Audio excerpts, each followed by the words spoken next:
নবী ইমানের দাওয়াত বন্ধ করে নাই।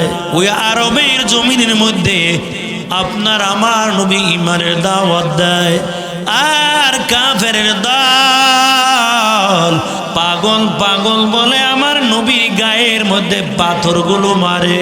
এর নবীর আশিকের দল নবী ডাক দিয়ে বলে, ও কাফের দল, তবে শুনো, আমি পাগল না, আমার মুখের বাণী শুনে নাও। লা ইলাহা ইল্লাল্লাহু মুহাম্মাদুর রাসূলুল্লাহ সাল্লাল্লাহু আলাইহি ওয়াসাল্লাম। হাম সুরাত হাম সিরাতে মুস্তাফা در تمامی حالیوں کن اتباع سنت خیر البشر گیر لازم تابویابی ای فزار। এর নবীর উম্মতের দল, তারপর আমার আপনার নবী ইমানের দাওয়াতটা বন্ধ করে নাই। নবী কালিমার দাওয়াত দেয়, কিন্তু আবু জাহিলের মাথা বড় গরম হয়ে গেল। আবু জাহেল ডাক দিয়ে বললেন, এরে ভাতিজা শুনো, তবে তুমি এই আরবের জমিনের মধ্যে যদি সুন্দর নারী যাও সুন্দর নারী দেওয়া হবে, গাড়ি যাও গাড়ি দেওয়া হবে, সম্পদের মালিক বানানো হবে। ও মুহাম্মদ, যদি আরবের জমিনের মধ্যে ক্ষমতা চাও তোমাকে ক্ষমতা দেওয়া হবে, তারপরও ইমানের দাওয়াত বন্ধ করে দাও। আল্লাহর নবী ডাক দিয়া বলে, ও চাচা যান, আমার হাতের মধ্যেও যদি আসমানের তারকাও এনে দেন, তারপরও এক মুহূর্তের জন্য ইমানের দাওয়াত বন্ধ করব না। सूरज ने दिया अपने शुआओं को ये पैगाम, सूरज ने दिया अपने शुआओं को ये पैगाम, दुनिया है आज मुसीजो को भी सुबह को भी शाम, दुनिया ही अजब सी जो को भी सुबह को भी शाम। दुनिया में हो दुनिया का तलबगार नहीं हो, दुनिया में हो दुनिया का तलबगार नहीं हो, बाजारों से गुजर हो खरीदार नहीं हो, बाजारों से गुजर हो खरीदार नहीं हो। सुब्हानक ला इल्म लना इल्ला मा अल्लमतना इन्नका अंतल अलीमुल हकीम। रब्ब इश्रह ली सदरी वयस्सिरनी अमरी वहलुल उक़दतम मिन लिसानी यफ़क़हू क़ौली। अल्हम्दुलिल्लाह, আল্লাহ তাআলার দরবারে শুকরিয়া আদায় করি যে আল্লাহ রাব্বুল আলামিন এই ফিতনার জমানা থেকে আল্লাহ দয়া করে মায়া করে ভালোবেসে দুনিয়ার মধ্যে দামি জায়গা কোরআন ও হাদিসের মজলিস বেহেশতের বাগান, এই মোবারকময় মজলিসে আপনাকে আমাকে আসা এবং বসার আল্লাহ তৌফিক দান করলেন। তাই মালিকের দেওয়া জবান দিয়ে আল্লাহর নিয়ামতের শুকরিয়া আদায় করে নেই, আলহামদুলিল্লাহ। এই মাইকের আওয়াজ এখনো কত মানুষের কানে যাইতেছে, কত মানুষ এখনো বাসা বাড়িতে আরামের ঘুম দিতে আছে। এত হাজার হাজার লক্ষ লক্ষ মানুষের মধ্য হইতে আল্লাহ দয়া করে মায়া করে ভালোবেসে কিছু সংখ্যক লোক এই ময়দানে বসাইয়া রাখলেন। আর এখানে আপনি আমি ইচ্ছা করে আসতে পারি নাই, আল্লাহ তাআলা নিয়ে এসেছেন। যাকে আল্লাহ ভালোবাসে মহব্বত করে একমাত্র তাকেই আল্লাহ নেক কাজ করার সুযোগ দান করে দেয়। কিয়ামতের ময়দানে বেহেশতে সবাই যেতে পারবে না, সবাই আল্লাহ তাআলার জান্নাত ভোগ করতে পারবে না। দুনিয়ার জমিনের মধ্যে আল্লাহ রাব্বুল আলামিন মানুষ বানাইলেন নারী এবং পুরুষ। আল্লাহ তাআলা এই পবিত্র কোরআনের মধ্যেও সূরা নাজিল করলেন, নারীদের নামেও সূরা নাজিল করলেন, পুরুষদের নামেও নাজিল করলেন। একাধিক সূরা পুরুষদের নামে নাজিল করলেন, কোরআনের মধ্যে একটা সূরা নারীদের নামে নাজিল করলেন, সূরাতুল মারিয়াম। ঠিক তেমনি ভাবে আল্লাহ রাব্বুল আলামিন জান্নাতও বানাইলেন, জাহান্নামও বানাইলেন। জান্নাতে কারা যাবে, জাহান্নামে কারা যাবে আল্লাহ তাও বলে দিয়েছেন। কি কাজ করলে বান্দা জাহান্নামে যাবে আর কি কাজ করলে বান্দা জান্নাতের মেহমান হবে আল্লাহ তাও জানিয়ে দিয়েছেন। তারপর আল্লাহ রাব্বুল আলামিন যুগে যুগে নবী রাসূলগণ পয়গম্বরগণ জমিনের মধ্যে পাঠাইছেন। কিয়ামতের ময়দানে কোনো মানুষ যেন এই কথা না বলতে পারে আল্লাহ আমার কাছে দ্বীনের দাওয়াত, কোরআনের দাওয়াত পৌঁছায় নাই। জাহান্নামের ভয় উলামায়ে কেরাম দেখায় মানুষ বলতেছে, তবে যারা আল্লাহর জাহান্নামের ভয় করে গুনার কাছ থেকে বেঁচে থাকবে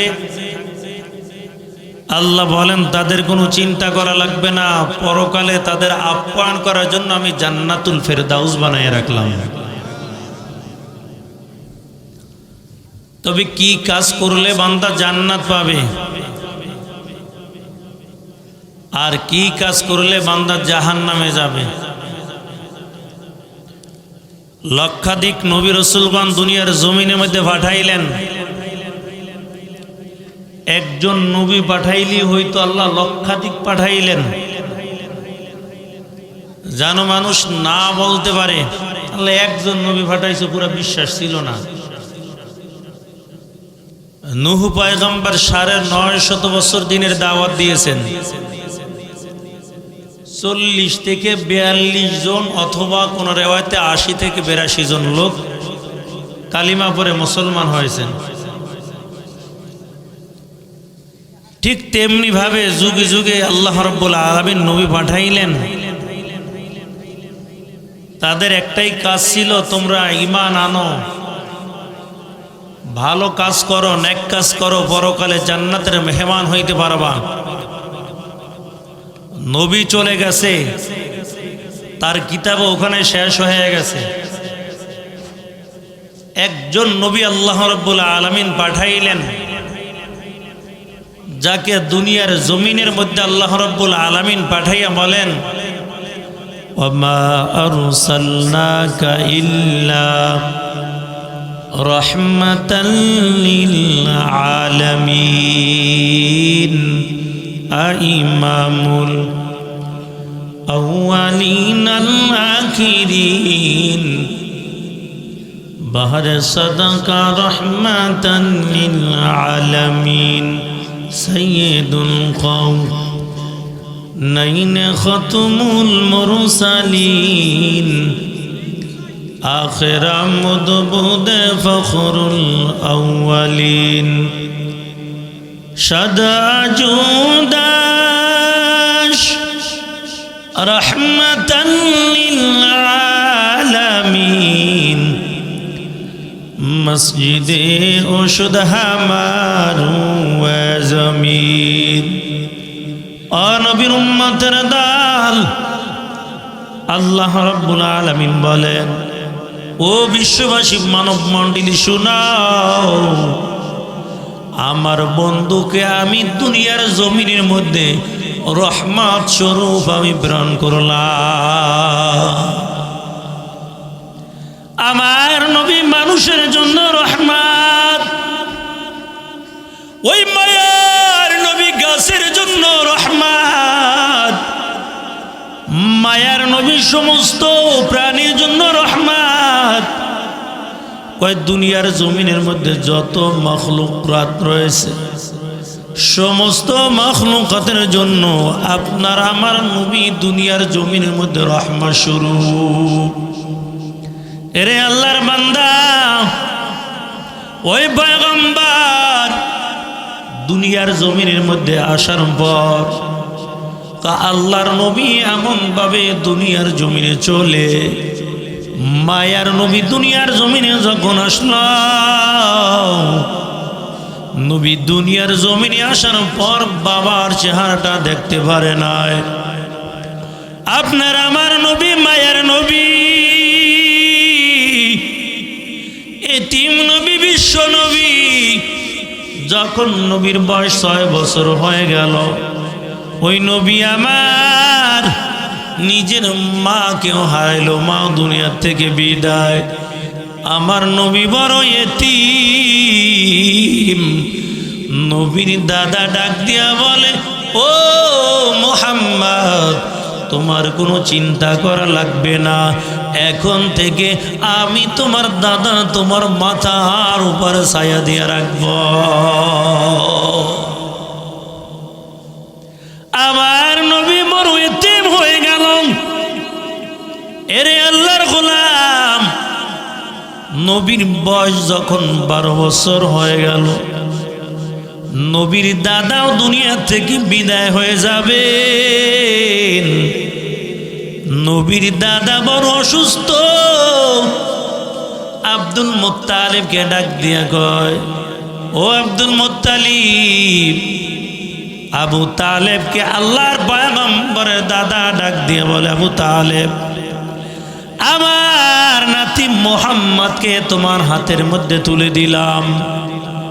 আমার মনে হয় আর বেশি দিন আমি দুনিয়ার জমিনের মধ্যে বাঁচব না। তবে আবু তালেব, তোমাকে জানাই, এই আরবের জমিনের মধ্যে তুমি যতদিন বেঁচে থাকবা, আমার নাতি মুহাম্মদ তার যেন কেউ কোনো ক্ষতি করতে না পারে। আমি নাতি, আমার নাতিকে তোমার হাতের মধ্যে তুলে দিলাম। আবু তালেব কালিমা পরে মুসলমান হয় না। আবু তালেবের কাছে আল্লাহর পয়গম্বর আস্তে আস্তে করে বড় হওয়া শুরু করলো। এরে আল্লাহর গোলাম, নবীর যখন বয়স আস্তে আস্তে বেড়ে যায়, আবু তালেব নবীর মাথার উপর ছায়া দিয়া রাখে। এরে মুমিন, ওই আবু তালেব যখন দুনিয়া থেকে বিদায় হয়ে যাবে, আল্লাহর নবী ডাক দিয়া কয়, ও চাচা যান, আল্লাহ আমাকে নবুয়তি দান করেছেন, তো আপনি কালিমা পড়ে নেন, কারণ আপনি আমাকে নিয়ে বড় কষ্ট করেছেন। আপনাকে বুকের মধ্যে জড়াইয়া আমি মুহাম্মদ ঘুমাইতাম, আপনি আমাকে মাঝে মাঝে কোলেও নিতেন, আপনি আমাকে নিয়ে এক বিছানার মধ্যে ঘুমাইতেন। ও চাচা, আপনি দুনিয়া থেকে বিদায় হয়ে যাবেন, তবে আল্লাহ আমাকে নবুয়তি দান করেছেন। আপনি যদি কালিমা পড়ে নেন, পরকালে কোনো চিন্তা করা লাগবে না। আমি কিয়ামতের ময়দানে সুপারিশ করে আল্লাহর জান্নাতের মেহমান বানাবো। আবু তালেব কয়, বাদিজা, সব বল মানব, কিন্তু এটা মানা যাবে না, কারণ আমি তো ছিলাম কুরাইশ বংশের লিডার, নেতা। আমি যদি মৃত্যুকালে কালিমা পড়ি, লোকেরা বলবে শেষ বিদায় বেলা আবু তালেব কালিমা পড়ে ফেলাইছে। এই জন্য আমি কালিমা পড়তে পারবো না। কিন্তু নবীর তো মনে চায়, এই চাচা আমারে বুকে নিয়ে জড়াইয়া ঘুমাইতো, কোলে কইরা কত আদর করছে, চাচা বিদায় হয়ে যাইবে কাফের অবস্থায়, বেঈমান অবস্থায়। নবীর চাই মনে যদি কালিমা পড়তো কতই না ভালো হইত। আল্লাহ কোরআনের আয়াত নাযিল করে বলেন, পয়গম্বর, আপনি যাকে মহব্বত করবেন তাকে হেদায়েত দিতে পারবেন না, কেন? হেদায়েতের মালিক হলাম আমি আল্লাহ। আমি যাকে চাবো একমাত্র আমি তাকে হেদায়েতের মালা পরাইয়া দিব। এই জন্য সবাই শেষ পর্যন্ত থাকতে পারবে না। কেউ আইছে দেই শেষ সময় যখন খিচুড়ি দেবে লইয়া তাড়াতাড়ি দৌড়, আবার দেখবেন খিচুড়ি দেওয়ার সময় মাঠ পুরো ভরে যাইব। আল্লাহ, এরা নবীর আশিকের দল। আবার একদল মানুষ এই ময়দানের মধ্যে হাজির হয়ে গেছে। টাকার পাগল না, বাড়ি গাড়ি পাগল না, ক্ষমতার পাগল না, বিরানির পাগল না, এই মানুষগুলো হলো একমাত্র আমার আল্লাহর পাগল। আল্লাহর নবী বলে, চাচা কেউ শুনবে না, আপনি আমার কানের সঙ্গে শুধু মুখটা লাগাইয়া আস্তে করে কালিমা পড়ে নেন। আবু তালেব ডাক দিয়া বলে, ও মুহাম্মদ, না না, এটা সম্ভব না। আমি তোমাকে মহাব্বত করে তবে এটা মেনে নিতে পারবো না। ও নবীর উম্মতের দল, ওই মায়ের নবী আমার আরবের জমিনের মধ্যে মানুষের কাছে এমন বিশ্বাসস্থ হয়ে গেছে, সমস্ত কাফের দল আমার নবীর উপাধি দিয়েছে আল আমিন। একজন বিশ্বাসী ব্যক্তি এমন একজন উপাধি দিয়েছে, এরে আল্লাহর বান্দা। তবে নবী যখন কালিমার দাওয়াত দেয় তখন কাফের মুশরিক বেঈমানের মেজাজ গরম হয়ে যায়। আল্লাহর পয়গম্বর বড় একটা পাহাড়ের টিলায় উঠার পর সকল কাফেরদেরকে ডাকছে, আসো আমি আমার মনের একটা কথা বলতে চাই। কাফের লিডারেরা চলে গেছে, দেখি মোহাম্মদ কি কয়, কি বলবো বলো। আল্লাহর নবী বলেন, আমি যদি বলি পাহাড়ের এই পিছন থেকে শত্রু আসতেছে, কাফের দল আসতেছে, আপনাদের উপর আক্রমণ করবে, আপনারা বিশ্বাস করবেন কিনা? অবশ্যই বিশ্বাস করব। বিশ্বাস করবো না মানে তোমার জীবনে কোনোদিন তুমি একটা মিথ্যা কথা বলো নাই, তোমার কথা আমরা বিশ্বাস অবশ্যই করব। মায়ার নবী ডাক দিয়ে বলি, তোমরা এক আল্লাহকে বিশ্বাস করো, তোমরা কালিমা পড়ে মুসলমান হয়ে যাও, আল্লাহ আমাকে নবুয়তি দান করেছেন। যদি বেঈমান হয়ে মারা যাও পরকালে জাহান্নামের শাস্তি। কাফেররা কয়, এ মুহাম্মদ, এই জন্য আমাদের ডাকছো না? আর কোনো কাজ ছিল না তোমার, এই জন্য ডেকে আনছো? আবু লাহাবের মেজাজ বড় গরম, আর কোনো কাম নাই। এই কথা বলার জন্য বুঝি তুমি ডাকছো, নবীকে বরদোয়া দিয়া চলে আস। নবীর মনটা মরম বেজার। আমার নবীকে আল্লাহ কোরআনের আয়াত নাজিল করে তারপর নবীর অন্তর মালিক খুশি করে দেয়। আবু লাহাব কয়, এ মুহাম্মদ তুমি ধ্বংস হও।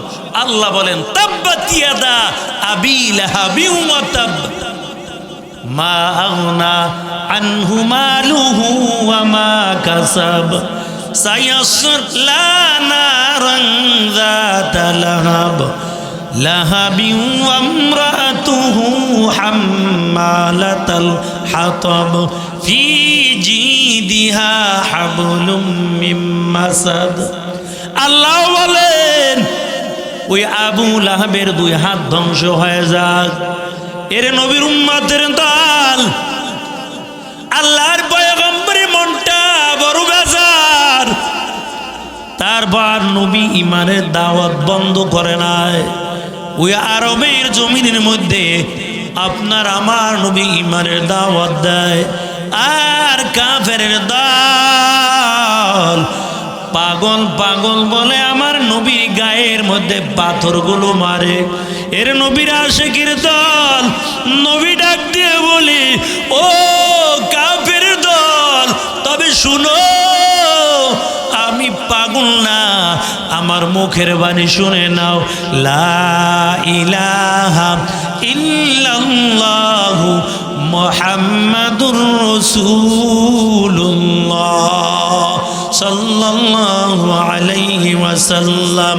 হাম সুরাত হাম সিরাতে মুস্তাফা در تمام حالے کن اتباع سنت خیر البشر گیر لازم تابویابی فسار এরে নবীর উম্মতের দল, তারপর আমার আপনার নবী ইমানের দাওয়াতটা বন্ধ করে নাই, নবী কালিমার দাওয়াত দেয়। কিন্তু আবু জাহিলের মাথা বড় গরম হয়ে গেল।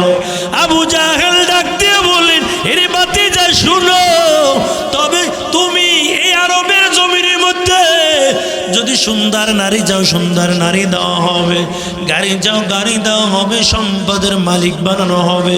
ও মুহাম্মদ, যদি আরবের জমিনের মধ্যে ক্ষমতা চাও তোমাকে ক্ষমতা দেওয়া হবে। তারপরও ইমানের দাওয়াত বন্ধ করে দাও। আল্লাহর নবী ডাক দিয়া বলে, ও চাচা যান, আমার হাতের মধ্যেও যদি আসমানের তারকাও এনে দেন, তারপরও এক মুহূর্তের জন্য ইমানের দাওয়াত বন্ধ করব না। কারণ আমি তো ক্ষমতা চাই না, আমি টাকার মালিক হতে চাই না। আমি যদি চাইতাম আরবের পাহাড়গুলো আল্লাহ স্বর্ণ বানাইয়ে দিত, কিন্তু নবী চায় না। না খাইয়া পেটের মধ্যে একটার দুইটা না তিনটা পাথর বেঁধে রাখছে। নবীজির খেদমতে আনাস রাদিয়াল্লাহু তাআলা দেখে খাবার নাই, নবী খাইলে আনাস খায়, নবী না খাইলে আনাসও খায় না। নবীর সাহাবী আনাস রাদিয়াল্লাহু তাআলা এসার পরে বাড়ি চলে গেল। আনাসের মা ডাক দিয়ে বলে, আনাস বলো তুমি খাবার খাইছো কিনা? আনাস ডাক দিয়ে বলে, মা আমার নবী খাইলে আমি খাই, আমার নবী না খাইলে আমি খাই না। আবার একদিন আনাস বাড়ি যায়, আবার মা ডাক দিয়া বলে, আনাস শুনাও, বলো তুমি খাবার খাইছো কিনা? আবার আনাস ডাক দিয়ে বলে, মা আমার নবী খাইলে আমি খাই, আমার নবী না খাইলে আমি খাই না। আনাসের মা যখন আনাসের পেটের দিকে তাকায়, নজর দিয়ে দেখতে পায় আনাস পেটের মধ্যে পাথরগুলো বেঁধে তারপরে শুয়ে রয়েছে, বড় ক্লান্ত শরীর। আনাসের মা ডাক দিয়ে বলে, আনাস বলো তোমার পেটের মধ্যে পাথরগুলো কেন বাঁধা? আনাস চোখের পানি সাইরা দিয়ে বলে, মা আমার নবী পেটের মধ্যে পাথরগুলো বেঁধে রাখলো, কারণ একদিন আর 2 দিন না, আমার নবী 3 দিন পর্যন্ত না খাওয়া। ও আম্মা জান, 3 দিন পর্যন্ত না খাইয়া আমার নবী পেটের মধ্যে পাথরগুলো বাইন্ধা রাখলো। ক্ষুধার জ্বালায় নবীজি মোর বেঁধেছিল পেটে পাথর, মাঝে মাঝে কাতর হয়ে পড়ে যেতেন জমিনে, নবী বিনে কে তরাবে পলসিরাত মিজানে, নবী বিনে কে তরাবে পলসিরাত মিজানে। চলো চলো চলো মুমিন চলো নবীর সন্ধানে, নবী বিনে কে তরাবে পলসিরাত মিজানে। এর নবীর আশিকের দল। আবু জাহেলের মাথা বড় গরম হয়ে গেল। ও মুহাম্মদ, তবে তোমার সঙ্গে একটা আপোষনামা করতে চাই। নবী কয়, কি আপোষনামা করবেন? কয়, তুমিও আমাদের পূজার মধ্যে আসবা, আমরাও তোমাদের অনুষ্ঠানের মধ্যে যাব। আল্লাহ কোরআনের আয়াত নাজিল করে বলেন, কুল ইয়া আইয়ুহাল কাফিরুন লা আ'বুদু মা তা'বুদুন। এমন করে করে আল্লাহ তাআলা কোরআনের আয়াত নাজিল করে দেয়। আল্লাহ বলেন, পয়গম্বর আপনি কাফের সম্প্রদায়কে জানাইয়া দেন, তোমরা যার ইবাদত করো আমি তার ইবাদতকারী নয়। আল্লাহ বলেন, আপনি তাদেরকে আরো জানাইয়া দেন, লাকুম দীনুকুম ওয়ালিয়া দীন, তোমাদের ধর্ম তোমার কাছে আর আমার ধর্ম হলো আমার কাছে। মেজাজ আরো খারাপ হয়ে গেছে। মোহাম্মদের টাকার লোভ দেখাইলাম, ক্ষমতার লোভ দেখাইলাম, কি রে কোনো কিছু তো কাম হয় না। কি করা যায়? একটা গোল টেবিলে একটা বৈঠক করলো, বড় বড় নেতাদের ডাকলো, ডাক দিয়ে বলে, তোমাদের কিনে একটা বুদ্ধি করি কি করা যায়। কারণ মোহাম্মদ যখন কোরআন তেলাওয়াত করে তখন ঝাঁকে ঝাঁকে মানুষগুলো কালিমা পড়ে মুসলমান হয়ে যায়। তবে বুদ্ধি করা যায় কি কি করবা? আবু জাহেল কইল, এই শ্রোতার দল, আর আগামীকাল থেকে কেউ শুনতে যাবা না। কারণ নবী যখন কালামের তিলাওয়াত শুরু করতো, কই বেঈমানের অন্তরের মধ্যে ধাক্কা লাগে যায়, মনে চাইতো এখনই কালিমা বলি। এর নবীর উম্মতের দল আবু জাহেল সিদ্ধান্ত করে দিল, আর আগামীকাল থেকে কেউ কিন্তু নবী তেলাওয়াত শুনতে যাবা না। উতবা সাহেব, এই সাবধান, কেউ কিন্তু যাইও না। কই ঠিক আছে। আবু জাহেল রাইতে ঘুমাইছে, শুধু ছটফট করতেছে, কিরে সো হইতে ঘুমায় না। কারণ প্রতিদিন নবী কোরআন তেলাওয়াত করে, আর আমি তেলাওয়াত গুলো শুই না, যখন ঘুমাই এক চান্সে ঘুমাই পড়ে। আজকে নবীর তেলাওয়াত আমি শুনতে পাই নাই, এই জন্য কেমন জানি আমার মনটা ছটফট করে, ঘুম আসে না। নবীর বাড়ি আর আবু জাহেলের বাড়ি তো কাছাকাছি, যারা বাইতুল্লাহ গেছেন দেখছেন, আবু জাহেলে পুরা বাড়িটা বাথরুম বানাইছে, আর রসুলের বাড়িটা পুরা ঘর হলো এখন লাইব্রেরি, কোরআন হাদিস রাখা। এরে মুমিন, আবু জাহেল বলল, আর কেউ কোরআন তেলাওয়াত শুনবা না, তবে যদিও দেখো কোরআন তেলাওয়াত ওই জায়গায় হট্টগোল সৃষ্টি করবা। وقال الذين كفروا لا تسمعوا لهذا القرآن والغوا فيه لعلكم تغلبون। এর নবীর আশিকের দল ওই আবু জাহেল জানায়, যেই জায়গায় মুহাম্মদ তেলাওয়াত করবে ওই জায়গায় তোমরা হট্টগোল সৃষ্টি করে দিবা। কিন্তু সবাই রাজি হয়ে গেল। নেতাই তো বড় ডিক্লেয়ার দিছে, কিন্তু নেতায় রাত্রে ঘুমাইতে পারে না। চিন্তা করলো, নবী তো কোরআন তেলাওয়াত শুরু করে দিছে, আজকে উতবা সাহেবা কেউ যাবে না, কারণ আজকে নিষেধাজ্ঞা জারি। আজকে আমি একলা যাব, অন্ধকার রাত, চুপে চুপে ঘরের কিনারায় দাঁড়াইয়া দাঁড়াইয়া মান ভরে ভরে আজকে কোরআনের তেলাওয়াত শুনবো। উতবা সাহেবা আজকে আবু জাহেল যাইব না, কেউ যাইব না, আজকে আমি শুনবো। এমন করে করে এক একজন নেতা গেছে। নবীর গণে চারদিকে শুধু নেতারা দাঁড়াইয়া দাঁড়াই কোরআনের তেলাওয়াত শুনে। নবীর তেলাওয়াত যখন বন্ধ করে দেয়, এক একজন হাঁটা শুরু করছে, বাড়ির দিকে রওনা হইল। অন্ধকার রাত, হঠাৎ করে একটা আর একটার লাগে ধাক্কা লাগে, এই তুই কে রে? আমি উতবা। একটুবার ধাক্কা লাগছে আবু জাহেলের লাগে, লিডারের লাগে। কেউ নেতা সাহেব, আপনি এই জায়গায় কি লেগাইছেন? কুইসনা মান সম্মান সব তেজপাত হয়ে যাবে। আমি তো বক্তৃতা দিছিলাম আগামীকাল থেকে কেউ শুনবা না, কিন্তু আমি আর থাকতে পারি না, এই জন্য আমি নিজেই শোনার জন্য হাজির হয়ে গেছি। তবে সাবধান, তোমাদের কথাও আমি বলবো না, আমার কথাও তোমরা কারো কাছে বইলো না। এরে আল্লাহর বান্দা, কিন্তু আবু জাহেল কোরআন শোনার জন্য নবীর ঘরে কিনারায় দাঁড়ায়। এই কোরআনের এত জাদু আর এত মায়া,